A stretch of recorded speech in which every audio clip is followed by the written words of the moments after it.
Assalamualaikum warahmatullahi wabarakatuh. Perkenalkan, saya Melisa Mutiara Nadindra dengan nomor NPM 25082010087 dari program studi Sistem Informasi dan dari kelas B. Baik, di kesempatan kali ini saya akan mendemonstrasikan ya sistem penyewaan properti berbasis web yang sudah saya buat menggunakan PHP dan juga MySQL. Nah, pada studi kasus yang saya angkat ini itu tentang pengelolaan proses penyewaan properti ya, mulai dari pencatatan pemilik properti, lalu ada unit properti, ada penyewa, ada kontrak sewa, ada tagihan, pembayaran, ada pengaduan, dan juga ada teknisi dan juga perbaikan ya. Nah, tujuan sistem ini itu untuk membantu pengelolaan data penyewaan biar lebih terstruktur dan mempermudah proses penyimpanan ya, serta pencarian data melalui database yang saling terhubung seperti itu. Baik, untuk selanjutnya mungkin kita bisa masuk di bagian entitas dan relasi. Baik, di bagian ini itu database saya ini memiliki 8 entitas utama ya. Yang pertama itu ada pemilik properti yang menyimpan data pemilik. Kemudian terdapat tabel unit properti yang mana ini menyimpan data properti yang disewakan. Lalu ada tabel penyewa yang menyimpan data penyewa, lalu hubungan penyewa dan juga unit properti ini nanti akan dicatat di bagian kontrak sewa. Lalu untuk di sini juga ada tabel tagihan pembayaran yang mana digunakan untuk pencatatan pembayaran.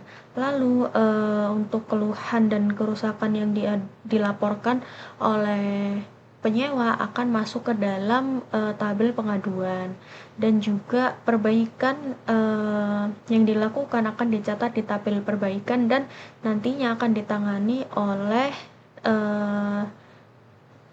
data yang tersimpan pada tabel teknisi ini. Nah, untuk relasinya sendiri itu kan satu pemilik properti ini dia kan bisa memiliki banyak unit properti ya, atau bahasa lainnya itu one to many.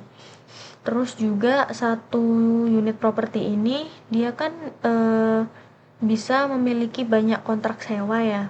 Terus satu penyewa ini dia bisa juga memiliki beberapa kontrak sewa. Terus satu kontrak sewa itu juga dia kan bisa memiliki banyak tagihan ya, dan juga satu pengaduan ini itu dia bisa menghasilkan data perbaikan, dan satu teknisi ini dia itu bisa menangani beberapa perbaikan seperti itu. Lalu selanjutnya masuk ke bagian implementasi operasi create dan penambahan. Nah, kita masuk ke website mungkin ya. Jadi kita mungkin masuk ke bagian unit property. Jadi saat ini kita isi dulu ya. Misalnya ini, lalu ini kita isi 50 persegi, dan mungkin ruko harga sewanya 7 juta, lalu tersedia. Untuk alamatnya kita tulis.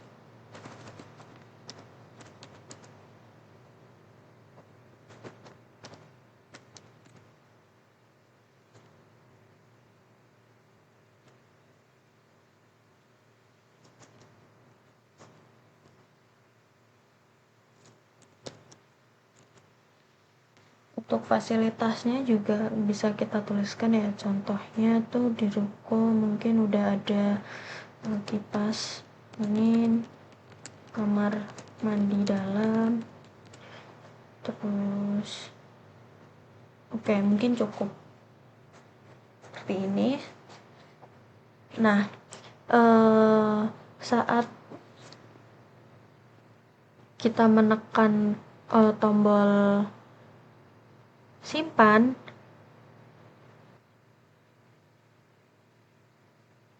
nah sistem itu akan menjalankan query insert ya untuk menyimpan data ke tabel unit property seperti ini yang barusan saja kita inputkan. Lalu setelah datanya berhasil disimpan, itu akan ditampilkan kembali melalui proses read menggunakan query select. Lalu untuk update selanjutnya operasi update di sini yang mana digunakan untuk memperbarui data. Misalnya kita ganti ternyata statusnya dia dalam masa perawatan.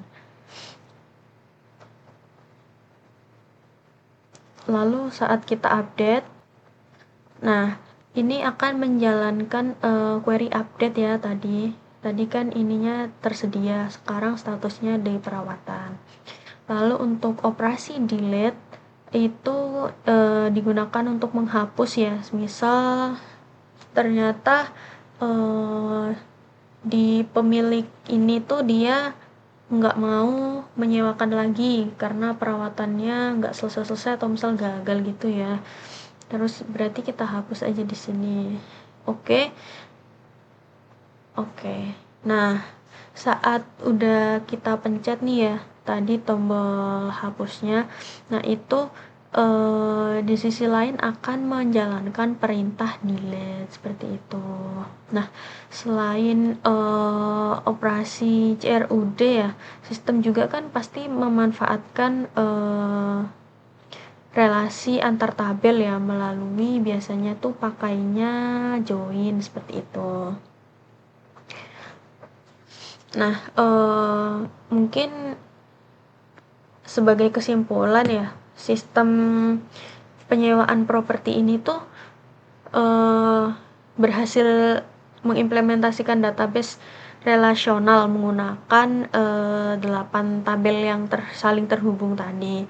Nah, sistemnya itu juga sudah mendukung operasi CRUD, juga pemanfaatan relasi database melalui query SQL ya, sehingga proses pengelolaan data penyewa dan data penyewa itu dia bisa dilakukan secara lebih efektif dan terstruktur ya, seperti ini query yang sudah saya buat ya, seperti ini. Untuk insert ini itu termasuk query update. Lalu untuk read itu bisa menggunakan select, dan untuk delete mungkin bisa seperti ini query-nya, dan juga seperti itu seterusnya. Mungkin itu saja yang bisa saya sampaikan. Untuk kurang lebihnya saya mohon maaf. Terima kasih. Wassalamualaikum warahmatullahi wabarakatuh.